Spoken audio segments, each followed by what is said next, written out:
Assalamualaikum warahmatullahi wabarakatuh.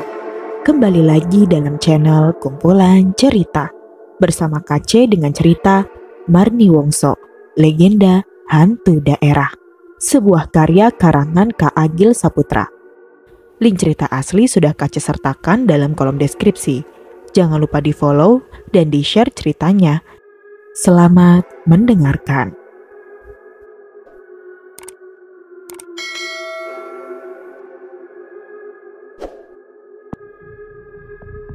Ternyata benar kata Mbah Dimah tentang kemunculan setan cebol di atas cungkup makam desa malam itu, yang mana itu sudah menjadi pertanda akan ada lelayu di desa Duku Atas ini. Karena sehari setelah itu, Pak Sobari yang sebelumnya sudah menderita penyakit aneh akhirnya meninggal dalam keadaan yang mengenaskan. Tenggorokan dan wajahnya melepuh karena nekat meminum air mendidih. Apa yang dikhawatirkan mereka terjadi juga. Dan rasanya tak ada lagi alasan untuk mereka menampiknya. Jika maut yang terjadi pada Pak Sobari itu tidak ada sangkut pautnya dengan lembut biadab itu. Sungguh malang bagi Mbak Narti, istri Pak Sobari yang harus ditinggal suaminya dengan cara tragis itu. Mungkin ini menjadi kesedihan yang sangat mendalam bagi Mbak Narti, walau tadi sangka akan berbuah sebaliknya bagi warga desa. Karena sejak meninggalnya Pak Sobari, entah kenapa keadaan mulai berubah. Dengan ajaib, teror Marni Wongso itu menghilang begitu saja. Terhitung sudah 8 hari ini sejak Pak Sobari meninggal, malam-malam di desa berlalu tanpa adanya lagi pekik tawa dan ketukan-ketukan dari Marni Wongso di hampir setiap rumah penduduk desa Duku Atas ini. Apakah ini semua sudah berakhir? Setidaknya begitulah anggapan para warga desa saat itu yang merasa sudah tak merasakan teror dalam beberapa hari. Suasana desa perlahan mulai membaik. Begitu juga dengan para warga yang mulai lupa akan ketakutannya. Sudah kurang lebih sepekan ini penduduk desa merasa lebih tenang. Mereka bisa kembali tidur dengan nyenyak tanpa harus takut lagi. Bahkan kini tak sedikit pula dari mereka yang mulai menganggap masa mencekam ini sudah berakhir. Justru inilah awal menuju masa kegelapan itu, ucap Mbah Mandor, salah satu di antara para sesepuh di desa ini dalam suatu pertemuan dengan warga dan 7 orang terpilih itu. Semua itu tidak datang tanpa alasan. Karena jika berkaca dari sejarah desa, menurut cerita para sesepuh, ternyata di masa-masa seperti inilah dahulu orang-orang di desa mulai mendapat berbagai kesialan. Pokoknya jangan menyerah sebelum Marni Wongso musnah atau pergi dari desa ini, kata Mbah Dimah. Lantas menurut panjenengan semua, keadaan seperti apa lagi yang akan terjadi di desa dalam waktu ke depan? Tanya Ustadz Sukar kini kepada para sesepuh. Mendengar pertanyaan itu, para sesepuh desa tampak terdiam sejenak dan saling pandang. Mereka sepertinya enggan untuk menjelaskan apa yang akan terjadi setelah ini. Sesuai dengan apa yang mereka alami dahulu. Namun pada hakikatnya, dalam masa-masa seperti ini, tidak boleh ada satupun informasi yang ditutup-tutupi. Sampai akhirnya, Mbah Mandor pun mengambil alih dan menjawab pertanyaan itu. Kita semua tidak akan bisa tahu apa isi otak Marni Wongso dan apa yang akan dia lakukan setelah ini. Tapi yang jelas, menurut pengalaman saya, besok yang kalian akan hadapi itu sudah bukanlah Marni Wongso yang dulu. Intinya, setiap korban yang jatuh akan membuat dia semakin kuat, kata Mbah Mandor yang ditujukan khusus untuk 7 orang terpilih itu. Waduh, kalau memang seperti itu, apakah ritual yang telah kami lakukan selama ini akan cukup untuk menghalaunya? Tanya Nyoto kini dalam pertemuan itu yang langsung dijawab oleh Mbah Dimah. Bisa saja cukup, bisa saja jebol. Memang tak bisa dipungkiri, sebenarnya kita ini masih ragu dan hanya bisa menghadapi dengan cara yang seadanya, yang mana sebatas berkaca saja dengan kejadian yang dulu pernah kami alami. Ketika Marni Wongso mengamuk puluhan tahun yang lalu, sudahlah, lakukan saja apa yang kalian lakukan kemarin-kemarin itu. Perkara hasil kita pasrahkan saja kepada Tuhan, kata Mbah Dimah mewakili para sesepuh yang sepertinya sudah lelah dan jengah dengan keadaan ini. Bagaimana tidak begitu? Para sesepuh itu memang hanyalah orang-orang yang dituakan saja di desa ini. Mereka bukanlah orang yang mempunyai kemampuan khusus, kecuali Mbah Dimah. Itu pun hanya sebatas memahami saja dengan hal-hal seperti ini. Bahkan, arahan dan petunjuk yang mereka berikan selama ini hanyalah sebatas pengalaman saja, karena mereka adalah saksi-saksi hidup di masa kegelapan puluhan tahun yang lalu. Tapi terlepas dari semua itu, Tentu arahan dan petunjuk dari para sesepuh desa ini sangat dibutuhkan. Apalagi mereka sudah bersepakat untuk berpijak pada satu pilihan, yaitu perang melawan lelembut jahanam itu. Mau tidak mau, mereka harus memanfaatkan sumber daya yang ada sebelum nanti dibantu dari luar yang akan datang. Singkat cerita, hari pun berlalu. Dengan keadaan yang masih sama, yaitu senyapnya gangguan dari Marniwongso, keadaan itu tentu membuat sebagian warga mulai mengoceh dan memantik keraguan mereka dengan apa yang telah para sesepuh sampaikan. Nyatanya, desa ini belum masuk di masa kegelapan seperti yang mereka katakan kemarin. Tapi tidak untuk 7 orang terpilih itu, yang memilih untuk berhati-hati dan tunduk dengan arahan dari para sesepuh. Itu semua dibuktikan dengan mereka yang sampai saat ini masih melakukan ritual hariannya, menebar garam di 4 batas desa, walau teror itu sudah tidak terdengar lagi. Sudah, lakukan saja. Lihatlah nanti orang-orang yang tidak percaya pasti akan berbalik segan dengan kita, kata Nyoto kala itu ketika mereka hendak berangkat untuk melakukan ritual seperti biasanya. Berjalanlah mereka bertujuh itu ke arah selatan desa, menuju titik batas pertama. Seakan tak tampak lagi raut takut ataupun ragu di wajah mereka. Entahlah, mungkin karena sudah terbiasa. Dengan membawa senter, obor, dan lentera, mereka terus berjalan ke selatan. Hingga akhirnya, mereka pun tiba di titik batas pertama desa itu. Tepatnya di dekat sebuah kebun kopi, jalan masuk pertama desa ini. Sesampainya di sana, mereka pun segera mengambil. Nyoto dengan bejana keramatnya berada di paling depan bersama Ustadz Sukar. Sementara yang lain berada di belakang untuk mengawasi keadaan sekitar. Dan ritual di titik pertama ini pun dimulai. Seperti biasa, semua ini akan diawali oleh Ustadz Sukar yang melafalkan doa dengan lantang terlebih dahulu. Dan selanjutnya disusul oleh Nyoto yang segera bersiap mengambil garam dari bejananya. Suara yang timbul dari tebaran garam yang dilemparkan oleh Nyoto menyentuh dedaunan, beriringan dengan ayat-ayat yang keluar dari mulut Ustadz Sukar. Dan ritual di titik batas pertama ini pun selesai. Setelah 7 kali tebaran, setelah itu mereka pun mulai kembali berbalik untuk berjalan lagi menuju ke titik batas selanjutnya. Sebenarnya mereka tidak begitu tahu apa tujuan atau khasiat pasti dari disebarnya garam kasar ini. Karena sampai saat ini mereka bertujuh itu hanya mengikuti saja perintah para sesepuh tanpa terlalu memahami apa yang mereka lakukan. Kalau menurut para sesepuh, inilah salah satu cara yang dulu Mbah Karso lakukan ketika ingin melepaskan desa ini dari cengkeraman pemujaan terhadap Marniwongso. Karena menurut mereka, garam kasar yang disimpan dalam bejana inilah yang diyakini menjadi kelemahan lembut itu. Sampai kapan ya kita melakukan ini? Ucap Lek Kantong iseng ketika mereka semua mulai masuk kembali ke area perkampungan penduduk. Wah, saya tidak paham, Kang. Sudahlah, lakukan saja. Manut saja dengan omongan para sesepuh. Sanggah Pak Gugat atas pertanyaan Lek Kantong. Dan tiba-tiba, siapa itu? Kok sepertinya ada orang berdiri di tengah jalan? Kata Bejo memotong sambil menunjuk ke depan, ke arah orang yang tampak berdiri di kejauhan. Sesaat langkah mereka terhenti dan mencoba mencermati benar-benar apa yang dilihat oleh Bejo. Mas Panggih yang membawa senter langsung mengarahkan cahaya senternya. Dan sepertinya benar, dari kejauhan memang terlihat orang yang sedang berdiri meski hanya terlihat siluetnya saja karena jangkauan senternya yang terbatas. Siapa itu malam-malam begini? Kata Pak Gugat seraya memeriksa jam di tangannya yang sudah menunjukkan pukul 12:30 malam. Tak biasanya ada penduduk desa selain mereka yang mau keluyuran tengah malam begini, kecuali Wak Jumari, salah satu warga di sini pengidap gangguan jiwa, yang memang dikenal sering berkeliaran saat malam hari. Paling Wak Jumari, habis buang air besar di parit, kata Nyoto sambil mengajak yang lain untuk kembali berjalan.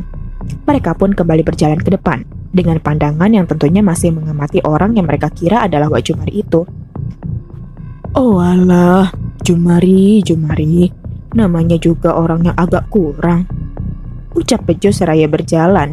Tanpa pikiran dan firasat yang macam-macam, ketujuh orang itu pun terus melangkah maju dengan Mas Panggih yang sesekali masih mengarahkan cahaya senternya ke arah Wak Jumari yang tentu semakin dekat dengan mereka. Namun setelah sekian langkah, dalam kurang lebih di jarak 10 meter, serentak mereka pun kembali berhenti. Karena saat itu juga, masing-masing mata segera menyadari bahwa orang yang berdiri itu sepertinya bukanlah Wak Jumari.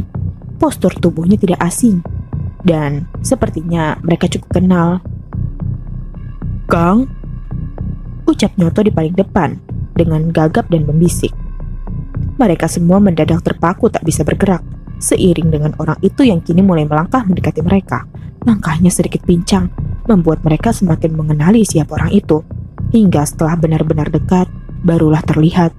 Dia, sosok itu adalah Pak Sobari, salah satu dari 8 orang terpilih yang sudah meninggal beberapa pekan yang lalu. Mas Panggih mengumpat berbisik dan segera menundukkan kepalanya setelah tahu siapa yang baru saja dilihatnya. Dari leher hingga kaki mereka semua mendadak seperti terkunci, seiring sosok mirip mendiang kawannya itu yang semakin mendekat. Dalam pikiran kacau, antara percaya atau tidak percaya, semua kepala tertunduk mengalihkan pandangannya, kecuali Ustadz Sukar, yang entah mengapa masih tegak menatap dengan mulutnya yang mengucapkan doa. Dan semakin jelas sudah di penglihatannya, sosok mendiang Pak Sobari kini berhenti tepat di depan mereka. Wajahnya sayu, lengkap dengan mantel khasnya. Dan selang beberapa saat kemudian, "Tolong, tolong, tolong!" terdengar suara darinya yang menangis terisak. Mendengar itu membuat Ustadz Sukar sedikit goyah dalam doanya. Begitu juga 6 orang lainnya yang tanpa sadar malah menengadahkan kepalanya. Kini semua mata melihat sosok yang mirip sekali dengan Pak Sobari itu, berdiri sambil mengeluarkan tangis di hadapan mereka. Semua terpaku tanpa bisa membantah lagi, karena yang ada di depannya kini benar-benar amat sangat mirip sekali dengan mendiang Pak Sobari. Salah satu dari 8 orang terpilih itu sudah dimakamkan beberapa pekan yang lalu. Apakah itu benar-benar arwah Pak Sobari? Dengan tangisannya, pesan apa yang sebenarnya ingin ia sampaikan? Entah berapa lama sosok itu bertahan, yang jelas setelah sosok yang menyerupai Pak Sobari itu menghilang, Ustadz Sukar segera menyadarkan 7 orang lainnya yang sedari tadi tampak sangat ketakutan. Hehehe, sudah, ayo kita segera pergi dari sini, kata Ustadz Sukar kepada yang lain. Bajingan, tidak betul ini, tidak betul. Itu tadi beneran Pak Sobari. Ya aduh. Mas Panggih yang ketakutan kembali meracau. Wush, sudah, ayo kita segera pergi, kata Ustadz Sukar lagi. Sungguh malam yang ganjil bagi mereka. Tapi dari awal semua sudah sepakat dan diberitahu bahwa ritual tidak boleh berhenti di tengah jalan. Masih ada 3 titik batas lagi yang harus diselesaikan. Sampai akhirnya, di antara rasa takut yang mulai meninggi itu, mereka pun kembali berjalan untuk melanjutkan ritual ini, meski dengan keadaan otak mereka yang masih mencoba mencerna dan memahami apa yang tadi baru saja mereka alami. Singkatnya, setelah berjalan tidak begitu jauh, akhirnya mereka sampai juga di titik batas kedua, di bagian timur desa ini, tepatnya di depan pintu masuk sebuah makam kerkhof, atau biasa mereka menyebutnya dengan kerkop, kuburan orang-orang asing berkebangsaan Belanda dahulu, yang tentu sekarang sudah tak lagi digunakan. Dan setelah berhenti sejenak, mereka pun mulai masuk ke dalam area makam tua yang terbengkalai itu. Semakin masuk dan berjalan mengarah menuju pohon asam Belanda yang berada di ujung makam, yang mana disitulah nanti garam itu akan disebar. Ayo cepetan, kata Nyoto sambil mempercepat langkahnya, karena mungkin dalam keadaan ini, ia tentu ingin agar ritual ini cepat selesai dan segera berlanjut ke titik batas selanjutnya. Hingga tak selang beberapa lama kemudian, sampailah mereka di ujung makam kerkhof ini, tepat di depan pohon asam Belanda itu. Mereka segera bersiap di posisinya masing-masing. Monggo Kang, ucap Nyoto kepada Ustadz Sukar untuk segera memulainya. Doa pun dibaca oleh Ustadz Sukar bersamaan garam yang mulai ditebar oleh Nyoto beberapa saat setelah itu. Namun, baru sekitar beberapa kali tebaran, tiba-tiba terdengar suara dari arah belakang mereka. Suara yang sudah beberapa pekan ini tak mereka dengar. Iya, itu adalah suara pekik tawa Marni Wongso, yang setelah sekian lama akhirnya kembali terdengar lagi. Ritual sempat terhenti karena itu, dan membuat mereka serentak menoleh ke belakang untuk memastikannya. Tapi itu tidak bertahan lama, karena setelah beberapa saat, pekik tawa itu entah mengapa perlahan mulai menjauh dan akhirnya tidak terdengar lagi. Sekarang ada lagi, ucap Mas Panggih si pengumpat ulung seraya memeriksa ke sekitar. Ayo cepat teruskan, kata Ustadz Sukar. Nyoto kembali menebar garam, seiring dengan Ustadz Sukar yang kembali berdoa dengan sedikit terbata-bata. Sampai akhirnya, di lemparan yang ketujuh, buru-buru mereka berbalik dan berjalan keluar dari kerkhof itu. Ayo, segera keluar dari sini, kata Pak Gugat kini sambil sedikit berlari ke depan mendahului teman-temannya. Sebentar, tunggu aku, kata Nyoto yang kini berada di paling belakang tergopoh membawa bejana keramatnya. Sebentar, tunggu Mas Nyoto, ucap Ustadz Sukar yang menyuruh yang lain untuk tidak segera beranjak. Namun tidak dengan Pak Gugat, yang mungkin tanpa ia sadari, ia sudah berjalan terlalu cepat, sehingga membuatnya kini jauh mendahului yang lain. Namun ia sepertinya tidak sadar, dan masih berasumsi kalau semua temannya mengikuti di belakangnya. Pak Gugat pun terus melangkah keluar dari makam Kerkhoff ini, dan dengan sedikit berlari sampai akhirnya di tengah gelap makam itu, langkah Pak Gugat terhentikan oleh sesuatu yang ada di depannya. Ya, sesuatu itu adalah Marni Wongso yang tengah duduk di atas salah satu nisan di makam ini. Dia tampak menyeringai dan menatap tajam ke arah Pak Gugat. Untuk beberapa detik, Pak Gugat sempat terpaku melihat seringaian itu. Ia merasa seperti diperdaya untuk terus memandanginya. Sampai akhirnya Marni Wongso mulai mengeluarkan pekik tawanya. Barulah di sini Pak Gugat sadar dan berlari. Ya Allah, teriak Pak Gugat sambil berlari kembali ke belakang menghampiri yang lain.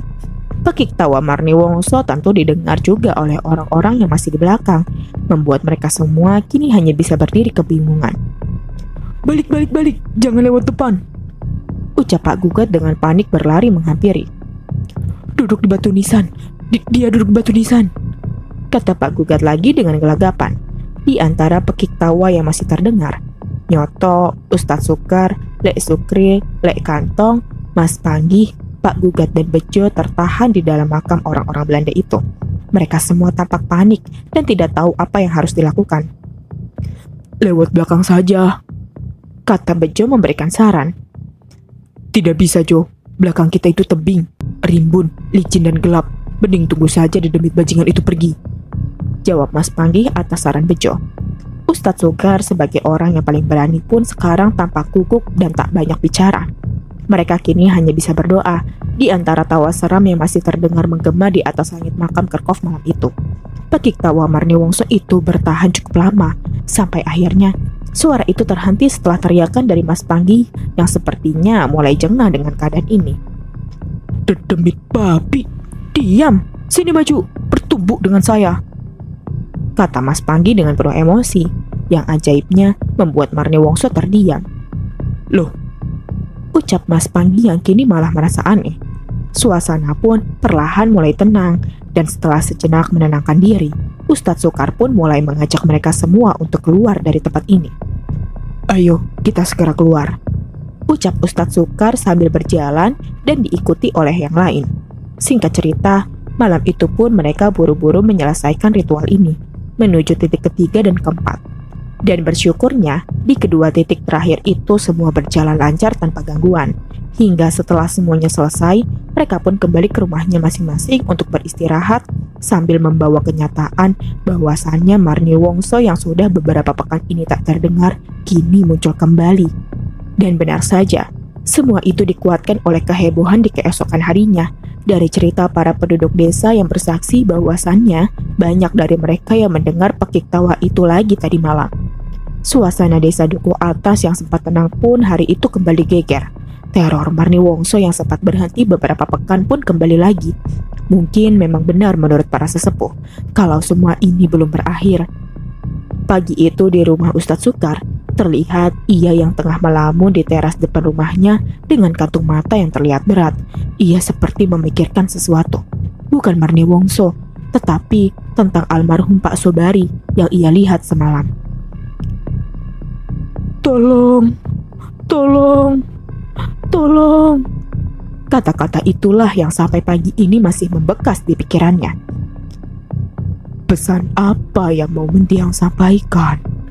Batin Ustadz Sukar yang segera lamunannya terbias oleh sang istri yang keluar membawakan secangkir teh untuknya. Sedang memikirkan apa, Thomas? Kata sang istri seraya menyodorkan minuman yang dibawanya pagi itu.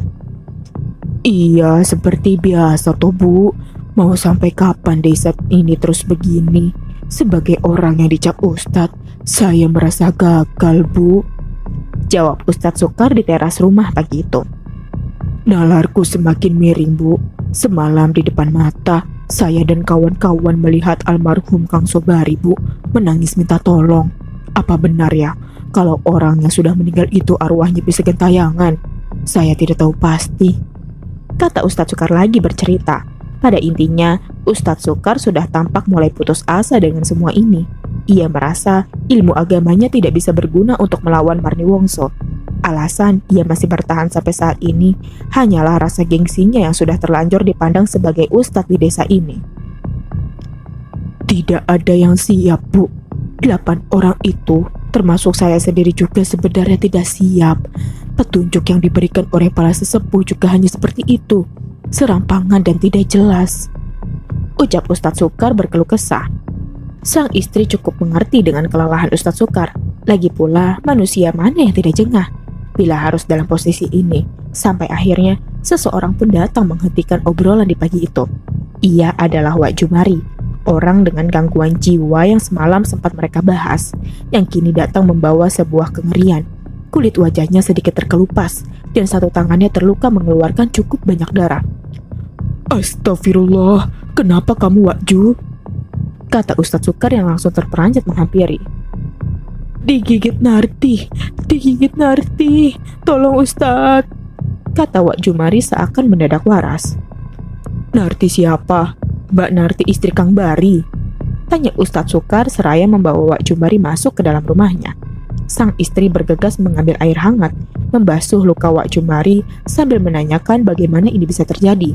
Tapi namanya Wak Jumari, semua jawabannya agak susah dimengerti. Dicokot Narti. Begitu terus kata yang berulang-ulang diucapkan Wak Jumari. Sampai akhirnya, sang istri pun menyuruh Ustadz Sukar pergi ke rumah Pak Sobari untuk memastikan apa yang sebenarnya terjadi. Sejenak, Ustadz Sukar pun teringat kejadian semalam tentang pertemuannya dengan arwah mendiang Pak Sobari. Jangan-jangan ini, batin Ustadz Sukar seraya beranjak pergi menuju rumah mendiang temannya itu. Dan sampailah ia di sana, yang sudah tampak sedikit ramai oleh para tetangga yang berkumpul di depan rumah Pak Sobari. Yuk Narti kesurupan, ucap salah satu warga yang melihat kedatangan Ustadz Sukar. Sekarang dia di mana? Tanya Ustadz Sukar. Sudah masuk, Pak Ustadz, tapi kami tidak bisa masuk karena pintunya dikunci dari dalam, kata orang itu kepada Ustadz Sukar. Tak selang berapa lama, terlihat Nyoto yang juga datang. Untuk orang yang rumahnya paling dekat dengan Pak Sobari, ternyata Nyoto sedikit terlambat mengetahui kabar ini. Ia pun langsung menghampiri Ustadz Sukar yang tampak berdiri di depan rumah Pak Sobari. Ada apa, Kang? Saya baru saja selesai mandi. Katanya Mbak Narti menyerang Wak Jumari, tanya Nyoto dengan tergesa. Hingga keterangan pun mulai muncul dari orang-orang yang tadi menyaksikan kejadian itu. Mereka berujar kalau Mbak Narti yang waktu itu melamun di teras secara tiba-tiba menyerang Wak Jumari yang saat itu tengah lewat di depan rumahnya. Terus bagaimana ini, Kang? Tanya Nyoto kepada Ustadz Sukar. Kita harus masuk untuk melihat keadaan Mbak Narti seperti apa, jawab Ustadz Sukar seraya berjalan ke arah pintu dan mengetuknya. Mbak Narti, ini saya, Sukar, kata Ustadz Sukar seraya mengetuk pintu dengan pelan berulang kali. Namun, ketukan dan panggilan itu tidak ada jawaban. Sampai akhirnya mau tidak mau pintu tetap harus didobrak. Dobrak sajalah, Kang. Takutnya kalau Mbak Narti kenapa-napa, kata Nyoto. Sampai akhirnya pintu pun ditobrak oleh Ustadz Sukar, Nyoto, dan beberapa warga yang ada di situ. Mereka mulai masuk untuk memeriksa keadaan Mbak Narti. Mbak Narti? Mbak? Panggil mereka yang sudah berada di dalam. Bersamaan dengan itu terdengarlah suara nyanyian yang menyambut. Nyanyian gending Jawa dengan nada yang bergumam. Siapa lagi kalau bukan suara Mbak Narti? Mungkin batin mereka seperti itu kala itu. Suara nyanyian itu menuntun mereka semua ke sebuah ruangan yang pintunya terlihat terbuka lebar, yang mana ruangan itu adalah kamar Mbak Narti sendiri. Dan dengan perlahan mereka semua mendekat ke ruangan itu untuk memeriksa. Hingga terlihatlah kini di ambang pintu Mbak Narti yang tengah menghadap tembok. Rambutnya terurai seram dan tercium pula aroma yang tidak sedap. Mbak Narti? Mbak? Kata Ustadz Sukar kini dengan pelan seraya sedikit melangkah masuk ke dalam kamar itu. Aroma tidak sedap itu semakin kuat, membuat Ustadz Sukar kini menutup hidungnya. Mbak Narti? panggilnya lagi. Namun, Mbak Narti tidak bergeming, masih saja menyanyi menghadap tembok, sambil seperti menulis-nulis sesuatu di dinding kamarnya itu. Wah, ada yang tidak beres ini. Batin Ustadz Sukar sambil terus berjalan mendekat. Hingga akhirnya, Mbak Narti pun menoleh, menatap tajam ke arah Ustadz Sukar dengan mulutnya yang berlepotan darah. Astagfirullahaladzim, ucap Ustadz Sukar, terkejut melihat rupa Mbak Narti sudah tak seperti yang ia kenali.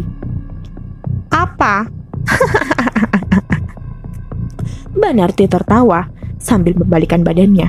Terlihat jelas ini bukanlah Mbak Narti. Sepertinya ia tengah dirasuki. Siapa kamu? Keluar dari raga itu, teriak Ustadz Sukar dengan sedikit terbata. Siapa kamu? Masa kamu tidak mengenaliku? Aku Narti toh, istri temanmu yang sudah mati mengenaskan itu. Kata Mbak Narti dengan suara yang jelas sudah berbeda. Tidak, kamu bukan Mbak Narti. Cepat keluar dari raga itu, bentak Ustadz Sukar yang hanya dibalas senyuman oleh Mbak Narti. Melihat keanehan itu, Nyoto segera keluar dan berlari pulang ke rumahnya untuk mengambil bejana keramatnya. Hingga tak selang berapa lama, Nyoto kembali dan langsung masuk, dan tanpa aba-aba, ia melemparkan garam dari bejana itu ke tubuh Mbak Narti. Dan benar saja, Mbak Narti langsung menggelincang kesakitan, mengerang dan menangis. Keluar kamu Marni Wongso, kata Nyoto sambil terus melempar garam itu. Hingga beberapa saat kemudian, Mas Panggi, Pak Gugat, Lek Kantong, Lek Sukri dan Bejo pun datang. Nampaknya, kabar dirasukinya Mbak Narti ini telah cepat menyebar ke seluruh desa. Kerasukan Marni, bisik Mas Panggi bertanya kepada orang-orang. Namun, beberapa saat kemudian, perhatian semua orang pun kembali teralihkan dengan Mbak Narti yang mulai tertawa-tawa. Sambil meracau dan terlihat menangkis setiap butir garam yang dilempar ke tubuhnya. Anak buah Karso Tamrin tidak pernah menyerah. Tapi, apa hanya ini yang bisa kalian lakukan? Kata Marni Wongso yang sedang berada dalam tubuh Mbak Narti itu. Kata-kata itu sejenak membuat semua orang terdiam. Karena memang sedari awal mereka semua, terkhususnya 7 orang dari orang-orang terpilih itu tidak mengetahui apapun selain petunjuk-petunjuk serampangan dari para sesepuh untuk melawan tulah dari lelembut ini.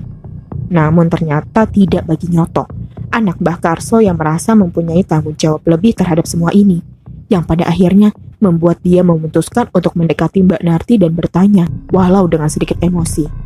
Se, tadi kamu ngomong apa? Karso Tamrin, bapakku yang kamu jadikan tumbal itu? Tanya Nyoto dengan nada menduduk, yang mana pertanyaan itu segera disambut tawa oleh Marni Wongso di dalam tubuh Mbak Narti. Tidak, inilah bodohnya manusia, suka menuduh tanpa tahu kebenarannya. Saya kasih tahu ya anak muda, jabatan bapakmu itu sudah berakhir, makanya dia mati. Lagian, ngapain saya makan Karso Tamrin? Darahnya orang rajin ibadah itu sangat beracun. Ucapnya. Lah, terus apa maumu sekarang? Kok malah membuat desa ini menjadi tidak tentram? Kalau masalah Kalilanang sekarang kan sudah kami tutup. Apa salah penduduk desa ini denganmu? Tanya Nyoto yang mulai melihat kesempatan untuk bernegosiasi. Namun, Marni Wongso yang tengah merasuki Mbak Narti itu hanya tertawa. Dan di sini ia sama sekali tidak menjelaskan apa kesalahan-kesalahan itu. Justru malah balik bertanya tentang apa yang harus dilakukan agar desa ini kembali tentram. Kalian semua ingin desa ini kembali tentram? Katanya sambil tertawa dengan gestur yang mengganggu. Iya, apa syaratnya? Selama itu tidak membuat susah orang-orang di desa ini, pasti akan kami penuhi. Ustadz Sukar kali ini menjawab. Saya lihat di desa ini banyak orang hamil ya. Nah, saya minta satu saja. Kata Marni Wongso melalui tubuh Mbak Narti di pagi itu. Semua orang terlihat diam setelah mendengar itu. Beberapa saat mereka mencoba untuk mencerna apa yang dikatakan Marni Wongso lewat raga Mbak Narti. Sampai akhirnya orang-orang yang mendengar mulai sadar bahwa syarat yang diminta tidaklah main-main. Entah meminta nyawa seorang wanita hamil atau bayi yang tengah dikandungnya. Yang jelas, lelembut biadab itu menginginkan satu nyawa sebagai syarat untuk menarik tulahnya dari desa ini. Wah, ya mending kita perang saja daripada seperti itu. Lagian kamu itu siapa? punya jasa apa di desa ini? Kami semua sudah jengah dengan tingkahmu yang tidak jelas itu. Anjing, istriku lagi hamil. Jika kamu berani macam-macam, saya robohkan pohon trembesi di Kalilanang itu. Kata Mas Panggi si sumbu pendek itu, kini mengambil alih dan meluapkan amarahnya. Lagi-lagi, Marni Wongso yang berada dalam tubuh Mbak Narti itu tidak bergeming dan membalas cacian dari Mas Panggi itu dengan pekik tawanya. Hingga akhirnya beberapa saat kemudian, Mbak Narti pun limbung dan jatuh terhuyung, menandakan bahwa Marni Wongso sudah tidak menguasai tubuhnya lagi. Tak terasa, sore menjelang, keluarga Mbak Narti dari kampung seberang yang mendapat kabar itu pun datang. Dan atas saran dari Pak Lurah, Mbak Narti akan dibawa kembali pulang ke tempat asalnya di desa seberang. Namun entahlah, sepertinya pikiran Mbak Narti sudah mulai terganggu. Ia bersikeras menolak keluar dari rumahnya dan berkata bahwa Pak Sobari, suaminya yang sudah meninggal itu akan pulang. Tidak, Kang Bari itu sudah janji akan pulang. Sentak Mbak Narti yang memberontak ketika ingin dinaikkan ke atas delman oleh keluarganya. Istighfar Mbak, yang ikhlas. Kang Bari itu sudah meninggal Mbak, kata adik Mbak Narti. Mati? Jangan ngawur kamu ya kalau bicara. Kakakmu itu cuma sedang ada keperluan saja. Dia sudah berjanji akan pulang. Pokoknya saya akan menunggu Kang Bari. Sentak Mbak Narti sambil menampar pipi adik kandungnya itu. Kejadian itu disaksikan oleh banyak warga yang sedari tadi memang sudah berkumpul. Dan tentu saja, semua orang tercengang dengan perkataan Mbak Narti itu yang tiba-tiba saja seperti kehilangan kewarasannya. Apakah ini juga ulah Marni Wongso, lelembut yang tadi pagi sempat merasukinya? Atau memang Mbak Narti saja yang terlalu jauh tenggelam dalam kehilangannya? Entahlah, yang jelas Mbak Narti kala itu tetap kekeh bahwa suaminya yang sudah meninggal itu akan pulang. Sampai pada akhirnya, seiring hari yang semakin petang dan ditambah langit yang saat itu tampak mendung, atas masukan dari para warga, keluarga Mbak Narti disarankan agar menginap saja malam ini dan membawa Mbak Narti pulang keesokan harinya. Karena dengan keadaan Mbak Narti yang seperti itu, sangat tidak memungkinkan mereka jika pulang sore hari. Apalagi di perjalanan mereka pasti bertemu malam dan hujan. Sebenarnya sedari awal setelah Pak Sobari meninggal, Mbak Narti memang akan diboyong pulang ke tempat asalnya oleh keluarganya. Menunggu 40 harian dulu, begitu kata keluarganya. Tapi karena kejadian ini, mungkin rencana itu akan dipercepat. Sudah, sekarang jenengan nginap dulu saja. Nanti malam biar saya sama teman-teman yang ikut menunggu di sini. Kalau dipaksa pulang sekarang, takutnya nanti di jalan terjadi apa-apa malah susah. Panjenengan sudah tahu kan keadaan desa ini sedang seperti apa? Kata Nyoto kepada keluarga Mbak Narti sore itu. Pihak keluarga Mbak Narti sempat enggan untuk menginap dan tetap ingin memaksakan membawa Mbak Narti keluar dari desa ini. Namun, di sini Mbah Mandur, salah satu sesepuh yang kebetulan juga ada di situ, segera membujuk mereka untuk tetap bertahan semalam saja, dengan alasan yang cukup akal. Desa Dukuh Atas ini dikelilingi oleh persil atau kebun-kebun yang luas. Untuk masuk dan keluar dari desa ini saja, kita semua harus melewati alas bulak, hutan rimbun tanpa penerangan. Kalau keluarga Mbak Narti tetap memaksa keluar sekarang, hanya menggunakan delman, dipastikan mereka akan bertemu malam di jalan. Apalagi sepertinya akan juga turun hujan, dilihat dari guntur dan kilat yang sudah berkedip di langit. Begitu sekiranya jelas Mbah Mandor kepada keluarga Mbak Narti, yang akhirnya membuat mereka sedikit berpikir ulang untuk keluar dari desa ini. Iya Mas, mohon maaf. Takutnya kalau nanti Mbak Narti kerasukan lagi seperti tadi kan malah repot. Sambar Lek Sukri di sela penjelasan dari Mbah Mandor. Hingga keluarga Mbak Narti pun menurut untuk menginap malam ini. Dengan catatan harus ada warga yang siaga menunggui mereka di rumah mendiang Pak Sobari. Iya, itu pasti Bu. Nanti untuk delmannya, biar saya yang bayar sewanya.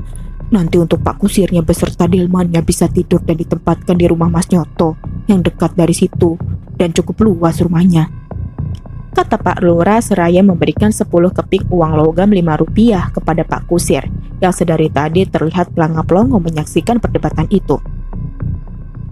Cukup toh Kang, Rp50 delmanmu menginap semalam, tanya Pak Lurah kepada Pak Kusir. Wah, Iya, lebih dari cukup ini Pak Lurah. Bisa buat ganti sepatu ini malah. Jawab Pak Kusir yang seketika tersenyum sumringah. Singkat cerita, petang pun tiba.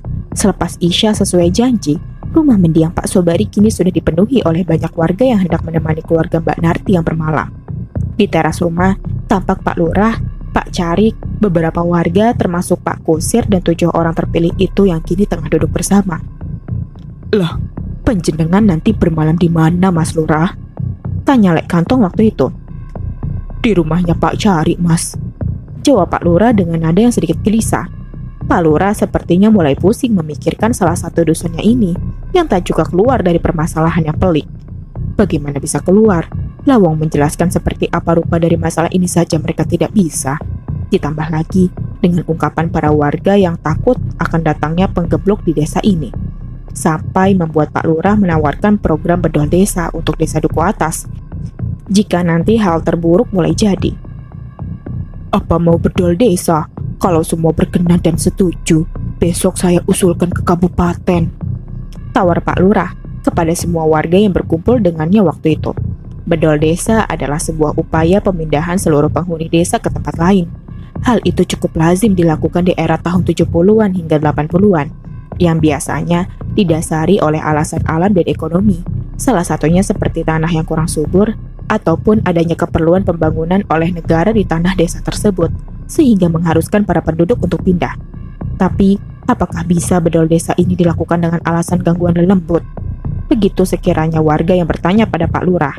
Hingga obrolan mereka pun teralihkan oleh Mbak Narti yang keluar membawakan minum, membuat semua orang menatap heran kepadanya. Pada awalnya, Mbak Narti memang tampak biasa saja, tersenyum ramah menawarkan minuman hangat dengan teko yang ia bawa dan meletakkannya. Hingga akhirnya, sebuah kalimat terucap dari mulutnya, yang seketika membuat semua orang yang berkumpul di rumahnya itu bergidik ngeri. Nanti kalau Kang Bari pulang, tolong sampaikan ya, jangan buru-buru pergi. Biasanya tidak sampai tengah malam, dia sudah pulang. Ucap Mbak Narti sambil sedikit tersenyum, seraya berjalan masuk kembali ke dalam rumahnya. Semua orang terdiam mendengar perkataan Mbak Narti itu. Mereka tampak saling pandang dengan otaknya masing-masing yang sepertinya masih mencerna. Apakah barusan mereka tidak salah mendengar? Nanti acaranya bagaimana Pak Kaum? Tanya Pak Carik kepada Ustadz Sukar, mencoba mengalihkan suasana. Iya seperti biasanya Mas, keliling. Jawab Ustadz Sukar dengan sedikit terbata. Dan seperti yang sudah diperkirakan, hujan pun turun. Dengan rintiknya yang tidak begitu deras, membuat suasana malam itu menjadi semakin dingin. Singkat cerita, waktu sudah menunjukkan hampir pukul 10 malam. Ini adalah waktunya untuk melakukan ritual itu.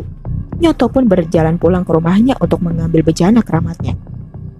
Saya pulang sebentar ya untuk mengambil barang, kata Nyoto kepada orang-orang seraya bangkit dan berjalan ke rumahnya yang memang cukup dekat. Apakah boleh saya ikut?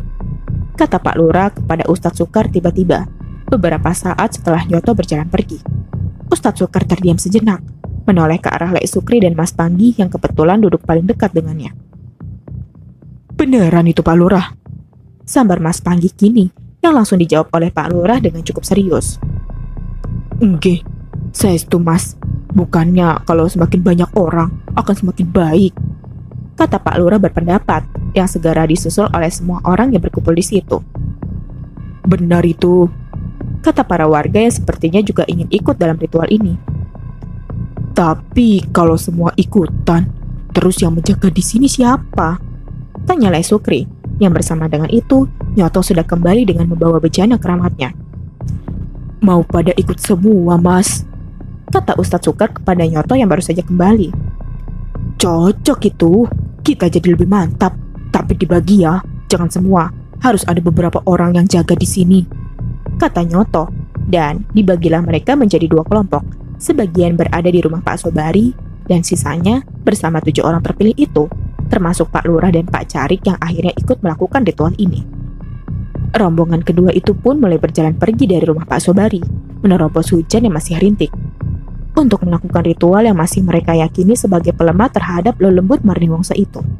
Titik demi titik pun mereka lewati, dengan lancar tanpa kendala. Meski hujan membuat ritual ini dilakukan dengan sedikit terburu, tapi karena cukup banyaknya orang yang ikut, membuat perjalanan ritual ini terasa jauh lebih mudah daripada malam sebelumnya. Apakah ini sudah selesai? Tanya Pak Carik, terkhusus kepada 7 orang terpilih itu saat mereka selesai dengan ritual di titik batas ketiga. Belum Pak Carik, masih ada satu tempat lagi. Ayo agak cepat, agar kita tidak terlalu lama kena hujan. Jawab Nyoto seraya mengajak rombongan itu kembali berjalan. Namun, baru beberapa detik saja, Nyoto menutup mulutnya, terdengarlah suara kentungan yang sepertinya berasal dari dalam desa. Pak Lurah berisyarat agar mereka mencermati suara kentungan itu, agar tahu tanda apa yang suara itu sampaikan. Terdengar 3 kali ketukan berjeda, yang seketika membuat semua orang tersentak. Waduh, Rojopati, siapa itu yang meninggal? Ucap orang-orang yang langsung paham dengan arti pesan dari kentungan itu. Mereka pun segera berjalan dan mempercepat langkahnya untuk menghampiri sumber dari suara kentungan itu. Tapi anehnya, ketika mereka sudah mulai masuk pemukiman dan merasa sudah dekat dengan suara itu, tiba-tiba suara kentungan itu seperti berpindah ke sisi tempat yang lain. Awalnya, tanpa curiga mereka terus mengikuti sumber suara itu, yang lagi-lagi sudah berpindah untuk ketiga kalinya. Sampai akhirnya, di sini mereka pun mulai sadar dengan kejanggalan ini. Wah, sepertinya kita sedang dipermainkan, ucap Lek Kantong. Dan bersama dengan itu, suara kentungan pertanda kematian itu kembali muncul untuk keempat kalinya. Dan kali ini, suaranya terdengar sangat dekat, seperti di depan mereka. Suara itu terdengar jelas dari arah depan rombongan itu, semakin dekat dan semakin dekat, hingga terlihatlah sebuah perawakan yang tidak pernah mereka harapkan, kini berdiri di depan dengan posisi membelakangi mereka semua. Iya, inilah Marni Wongso. Semua orang terpaku, terlebih untuk para rombongan selain 7 orang terpilih itu, yang untuk pertama kalinya mereka akhirnya melihat langsung bagaimana bentuk wujud dari lelembut yang meneror desanya selama ini. Minggir! Bentak Ustadz Sukar secara tiba-tiba kepada sosok Marni Wongso itu, yang justru kini malah menjadikannya berbalik menoleh dan memperlihatkan wajahnya. Dan tidak disangka, karena ternyata dari mulut Marni Wongso lah suara kentungan itu berasal. Mulutnya yang mengucapkan aneh, mengeluarkan suara yang sangat mirip dengan kentungan kayu.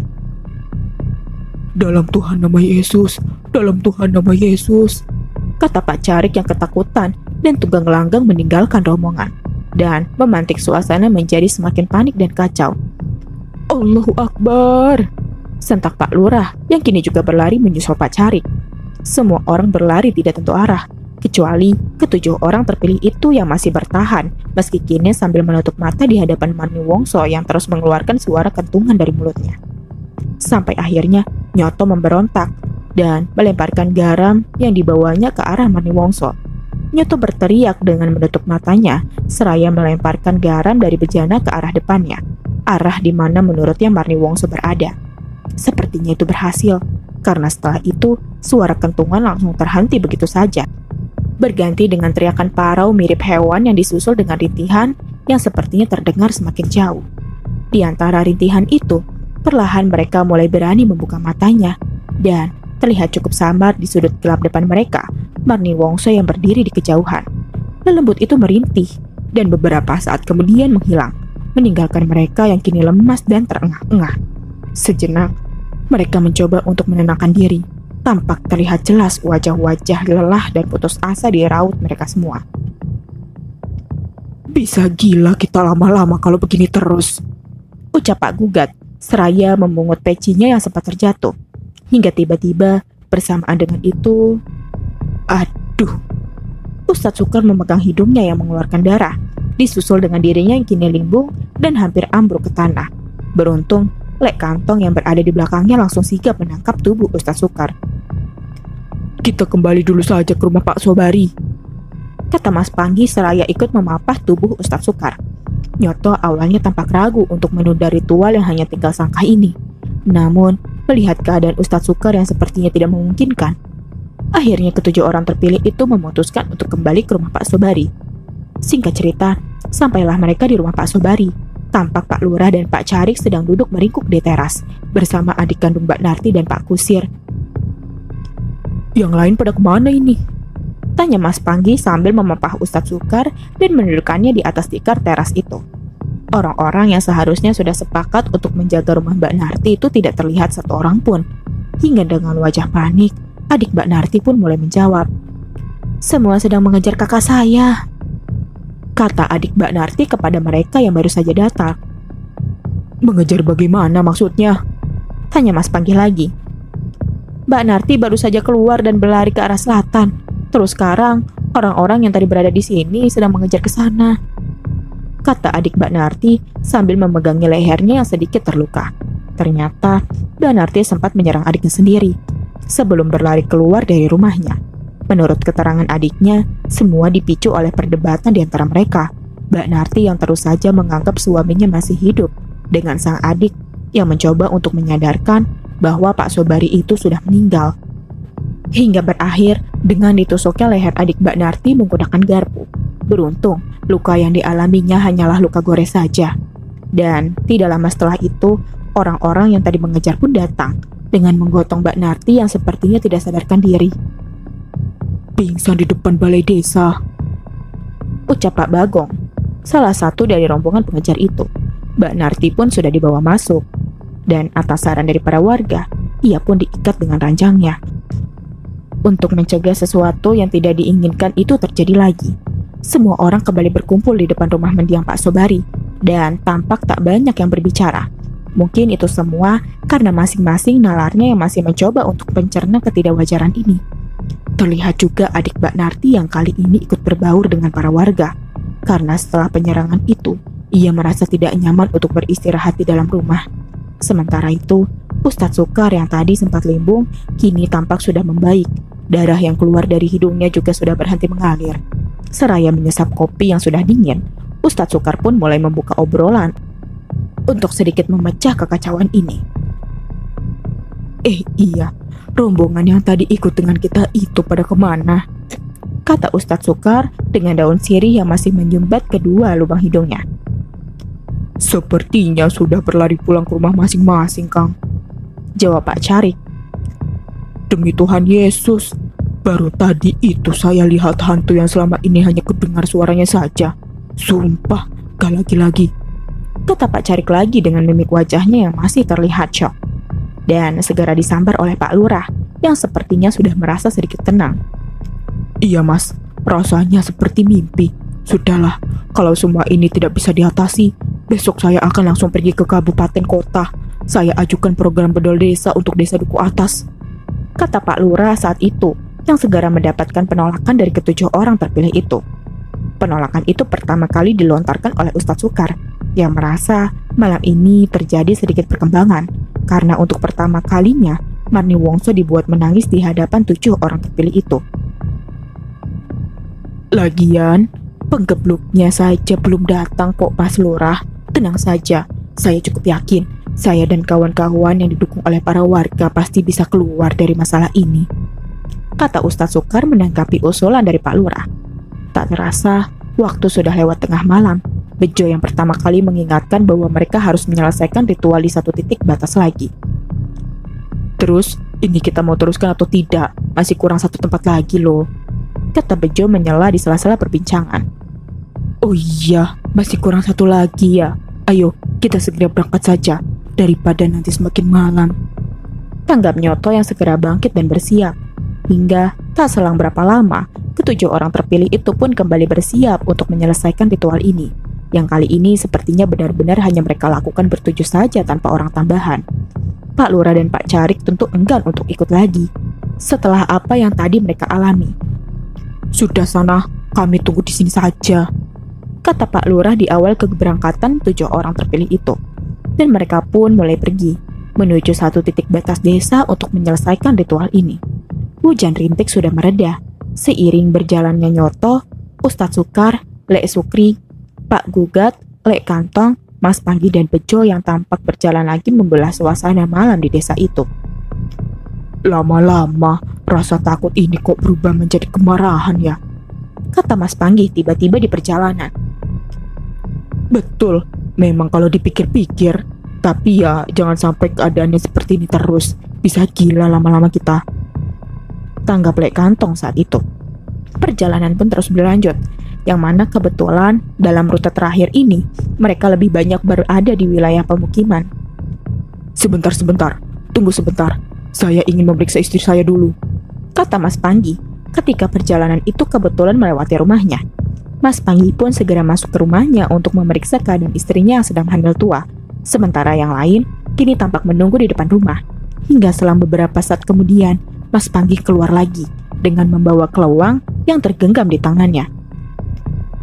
"Ngapain bawa-bawa itu segala?" ujar Ustadz Sukar yang sedikit keheranan melihat Mas Panggi membawa senjata tajam. "Iya, buat jaga-jaga saja. Pokoknya nanti kalau lembut anjing itu menampakkan dirinya lagi, tetap akan kubelah kepalanya," jawab Mas Panggi yang sedikit mengundang gelak tawa dari teman-temannya.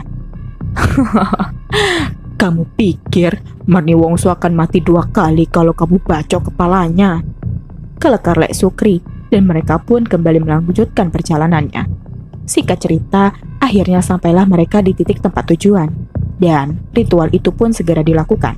Seperti biasa, ada sedikit pembeda di ritual terakhir ini, yaitu dengan dibakarnya sabut kelapa dan kemenyan di akhir setelah lemparan garam ke-7 kali. Suara lemparan garam di akhir ritual itu mengenai dedaunan dan segera dilanjut dengan membakar kemenyan. "Korek Mas Panggi," pinta Nyoto, dan dengan segera Mas Panggi pun mendekat. "Sepertinya si Marni Gendeng itu sudah mulai takut dengan kita," kata Mas Panggi seraya memberikan korek api kepada Nyoto. "Iya, semoga saja," jawab Nyoto seraya memantik api dan mendekatkannya ke bibir sabut. Sabut pun mulai membara dan segera ditimpa dengan kemenyan yang mulai meleleh hingga habis. Ritual hari ini selesai. "Ayo, segera pulang," ucap Pak Gugat sambil membalikan badannya. Dan Allahu Akbar. Pak Gugat terkejut melihat orang yang berdiri tidak begitu jauh di belakangnya. Siapa itu?" sentak Pak Gugat memberitahu kawan-kawannya yang kini juga menoleh. "Woi!" teriak Mas Panggi seraya mengarahkan cahaya senternya ke arah orang itu, yang kini dibalas dengan panggilan dan lambaian tangan. Tolong!" Erang orang itu dengan suara dan nada yang sangat akrab di telinga mereka. Hingga diketahuilah orang itu adalah Wak Jumari, seorang pengidap gangguan mental yang tadi pagi diserang oleh Mbak Narti yang kerasukan. "Kenapa, Wak? Sini, malah berdiri saja," teriak Lek Kantong. Tolong!" ucapnya dengan nada bicara yang mulai seperti menahan tangis. "Kenapa itu Wak Jumari?" kata Ustadz Sukar yang merasa janggal dan kini mendekat menghampirinya. "Kenapa sampean?" ucap Ustadz Sukar lagi seraya memegang tubuh Wak Jumari yang terlihat sangat ketakutan. Mbah Mandur," kata Wak Jumari sambil menuju ke arah belakang mereka.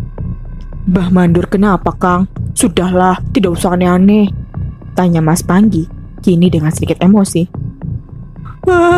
Tidak bisa digerakkan," kata Wak Jumari yang menangis bak anak kecil yang kehilangan mainannya. Hal ini memang sudah kerap kali terjadi. Semua orang yang mengenalnya juga sudah hafal, karena di waktu-waktu tertentu Wak Jumari tiba-tiba akan merasa kakinya tidak bisa digerakkan. "Eleleh, kumat lagi orang ini," kata Mas Panggi dengan kesal. Hingga cara ampuh pun dilakukan, yaitu dengan membuatnya terkejut. Ustadz Sukar dengan tiba-tiba menepuk belakang badan Wak Jumari. Mari," ucap Ustadz Sukar memberi sugesti sambil menepuk-nepuk kaki Wak Jumari, yang dengan ajaibnya membuat kakinya kini kembali bisa digerakkan. "Sudah, sekarang kenapa Mbah Mandur?" tanya Ustadz Sukar dengan pelan, yang segera dijawab oleh Wak Jumari dengan isyarat mencekik dirinya sendiri. "Bagaimana maksudnya?" tanya Pak Gugat akan gelagat Wak Jumari itu. "Mbah Mandur," jawab Wak Jumari sambil kembali lagi mengulangi isyarat gerakannya. Ini jelas bukan berita yang baik, yang seketika langsung mereka sadari. Jangan-jangan batin mereka semua yang kini mulai lebih menekan Wak Jumari untuk memberi penjelasan yang lebih gamblang. Hingga pada akhirnya, Wak Jumari meraih tangan Ustadz Sukar dan mengajaknya berjalan, yang segera diikuti oleh Nyoto, Lek Sukri, Lek Kantong, Pak Gugat, Bejo, dan Mas Panggi. Kini mereka semua berjalan, mengikuti Wak Jumari yang akhirnya berhenti di depan rumah Mbah Mandur itu sendiri.